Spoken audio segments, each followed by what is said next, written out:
નમસ્કાર મિત્રો, જય સ્વામિનારાયણ, જય માતાજી. એસપી રસોઈમાં તમારું સ્વાગત છે. આજે આપણે બનાવશું મોમોસની ચટણી. તો મોમોસની ચટણી બનાવવા માટે મેં 4 નંગ અહીંયા ટમેટાં લીધા છે. મોટી સાઇઝના 4 નંગ ટમેટાં લીધા છે. 5 થી 6 નંગ સૂકા લાલ મરચાં જે આવે છે એ મેં લીધા છે. 2 ચમચી આદુની પેસ્ટ, 2 ચમચી લસણની પેસ્ટ, કાશ્મીરી લાલ મરચું, 2 ચમચી વિનેગર, 2 ચમચી ખાંડ અને જરૂર પ્રમાણે નમક અને 2 ચમચી વઘાર કરવા માટે તેલ અને ટમેટાને બાફવા માટે આપણે જરૂર પ્રમાણે પાણીનો ઉપયોગ કરશું. તો પહેલાં આપણે ટમેટાને બાફી લઈશું. પહેલાં ટમેટાનો આ જે ભાગ છે એ કાઢી અને આપણે ટમેટાને 2 ભાગમાં કાપી લઈશું આવી રીતે.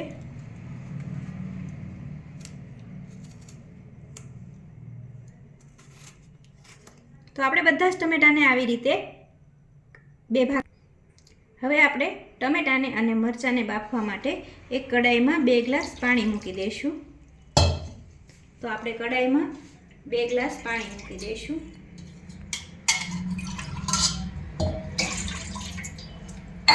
પાણીને ગરમ થવા દઈશું. આપણું પાણી જે છે એ ગરમ થઈ ગયું છે. એમાં આપણે મરચાં અને ટમેટાને બાફી લઈશું. આવી રીતે આપણે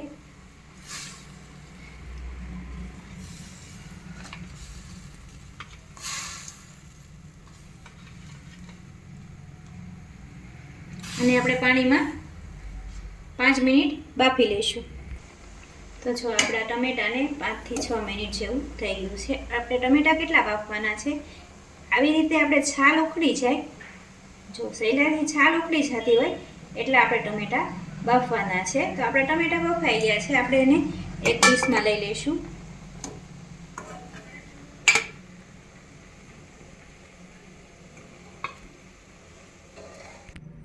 જો આપણે આ ટમેટાને આવી રીતે બધા જ ટમેટાની છાલ કાઢી લેવાની છે. બફાઈ જાય ને એટલે ટમેટાની છાલ એની હાથે જ આવી રીતે છૂટી પડી જાય.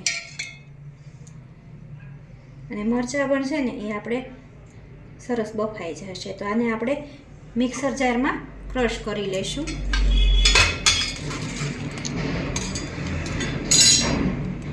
આવી રીતે આપણે મિક્સરમાં એને ક્રશ કરી લેવાના છે.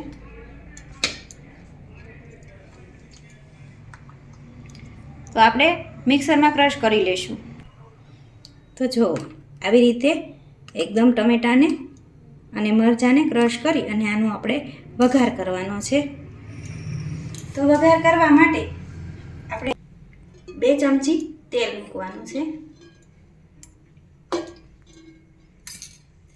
ગેસ ચાલુ કરી દઈએ.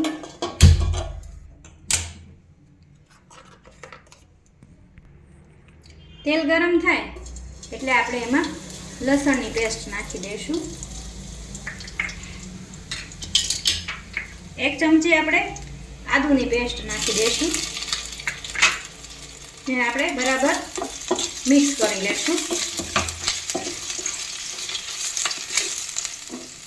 સેજ આપણે લસણ અને આદુ સતળાઈ જાય ત્યાં સુધી આપણે એને સેજ શેકી લઈશું. હવે એટલું સેજ બ્રાઉન કલરનું થાય ને ત્યાં સુધી આપણે એને સેજ શેકી લેવાનું. હવે આપણે એમાં આ ટમેટાની ગ્રેવી નાખી દઈશું.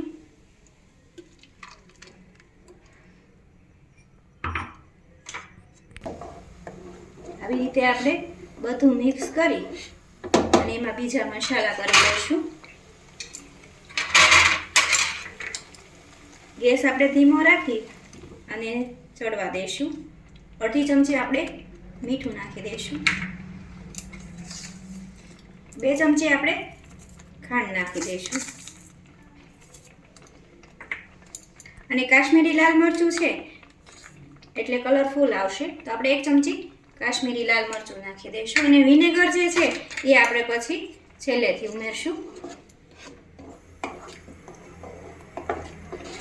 તો આ મોમોસની ચટણી છે એ એકદમ ટેસ્ટી બનશે આપણી.